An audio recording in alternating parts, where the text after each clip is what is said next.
Hello, good evening. How are you doing? I hope you're doing very, very well. How is your week going? I trust that it's been going very well as well.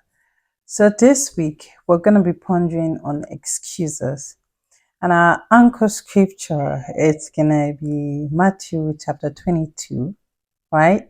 Matthew 22, 13 to 14. It talks about the whole of that chapter actually, and from an early verse, is talking about the king who prepared a banquet for his son and invited people, and people were giving excuses. Some gave excuses of, they had to go do their own personal stuff. They were taking the invitation lightly. They had been invited to come to the banquet of the prince, right? And they were giving excuses. And so the king was very upset because he's already prepared the banquet. He asked that his servants go into the streets and gather whoever was available or whoever was able to come for the banquet, right? Like I was taken aback really by the fact that the king didn't give any specifications on who could come in, because now the people that he prepared it for, they were not interested, right? And it's a beautiful read because as you read on, you notice that so many people came in, from so many different areas, so many places that you would normally not expect, an invitation to come to or an invitee to come from for such a dignifying occasion as the banquet and the birthday celebration of the king's son, right? But I was more shocked because there was a part that said, and the king came into the banquet and he saw someone that wasn't dressed for the occasion. And he asked that that person be bound and taken out, right? Basically thrown into prison. And when I read it initially, I thought, oh, wow, that king, he was very mean and that was inhumane. And I blamed the king. I was like, it's not the fault of the person that was invited, so why didn't the king take into account that the person wasn't prepared, the person wasn't ready? And then, as I began to ponder on it, the Spirit of God shed light on it. Actually, it was not only the man that was picked up from the quarters that he was picked in. It was not only the man that wasn't prepared for the occasion. How come it was only the man that was not dressed for the occasion? Now, and the Bible ends that verse 14, and says that many are called, but few are chosen. You know, and when you think about it, you're like, what did the man do? He was not ready to learn, right? Because people were picked up from different backgrounds. And I suppose he wasn't the only person that came from the area that he was picked up from. He wasn't the only person that was picked up unawares, maybe by the roadside or told about the invitation and brought to the place, you know. But he remained like that. He refused to learn. He refused to learn, and his excuse was he wasn't ready when he was called upon. Where did everyone else get the attire that was fitting for the wedding? Yes, where I'm going. Excuses will take us nowhere. Actually, they'll put us in more problems than they would actually help us. Excuses is like we're stealing from ourselves, selling ourselves short.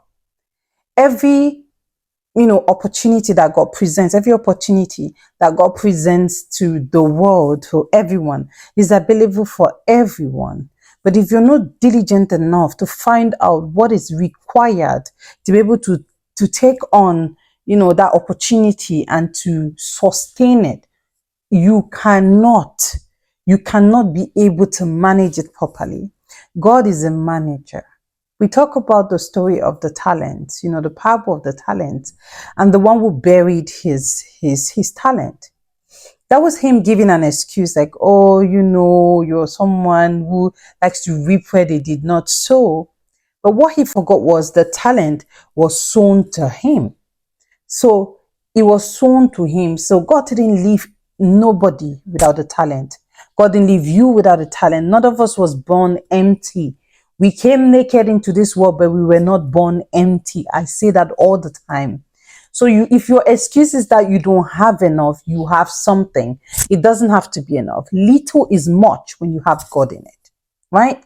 And so these man's excuse was that he was taken unawares, he was brought to this banquet he wasn't prepared for, but everyone else was dressed except the man. So what is that excuse that you keep giving God for not doing what he's called you to give? And I talk about the parable of the widow's mite. That is one of my favorite parables, right? And Jesus, looking into the treasury in Mark 12, said that this woman has given the most, right? So think about it. Heaven's record or heaven's assessment of you, what would it be? This woman has given the most. And the Message translation puts it like this. It said she gave extravagantly of what she didn't have. I love the translation. She gave extravagantly of what she didn't have. Another version says that she gave out of her want, right? What she didn't have, which was all she had. She would have given an excuse like, oh, I'm a widow's mite. And prior to the verse where it was talking about how much she put in the treasury, which was her 2 pence or her mite, her little mite, it talked about the fact that the Sadducees were walking around, abusing widows, literally invading widows' houses and taking what they had. Imagine that she was one of those widows who had been maltreated and what she had taken away from her and, her valuables taken away from her. She still had something to give, and it was all she had. What if your one talent is all you have, and that's all God needs actually from you? Because we have different graces and different capacities. What if that the one talent that you neglect is what 10 people need to feed on? What's your excuse? Are you like Jeremiah? I'm too young? That's not a good enough excuse, because God sees that you're young. God sees that you have just what you have. God is not asking you to give what you don't have. In fact, he's asking you to give what he has already given to you. So this week, I want you to go on and say, I will not give excuses. If the Spirit of God prompts me to do something, I will do it without giving excuses. Let me tell you, when God gives you an opportunity to do something or to serve him, right, it's for your own good, because he rewards